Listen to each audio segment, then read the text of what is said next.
Hi friends, welcome to Shreshtha Ayaan's vlogs. ఈరోజు మనం మినప్పప్పు పచ్చడి ఎలా చేయాలో చూద్దాం.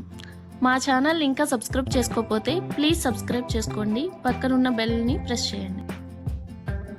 మినప్పప్పు పచ్చడికి కావాల్సిన పదార్థాలు: మినప్పప్పు, చింతపండు, ఎండుమిర్చి, జీలకర్ర, వెల్లుల్లి, ఆయిల్.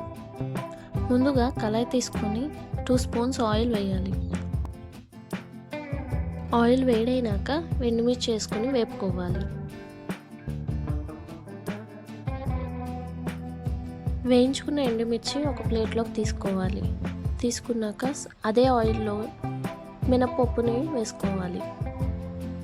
బ్రౌన్ కలర్ వచ్చేంత వరకు వేపుకోవాలి.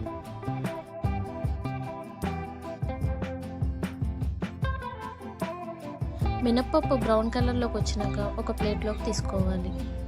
ముందుగా వేయించి పెట్టుకున్న ఎండుమిర్చిని తీసుకుని తగినంత సాల్ట్ వేసుకొని మెత్తగా నూరుకోవాలి.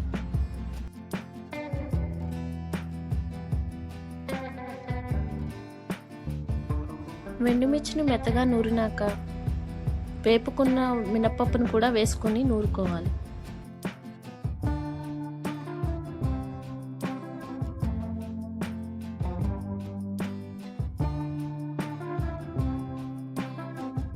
మెత్తగా నూరుకున్నాక నానబెట్టే చింతపండు తీసుకుని మళ్ళీ మెత్తగా నూరుకోవాలి.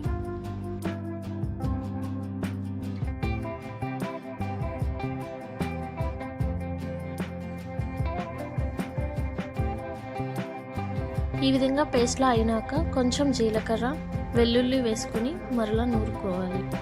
అంతేనండి, ఎంతో రుచికరమైన మినప్పప్పు రోటి పచ్చడి రెడీ.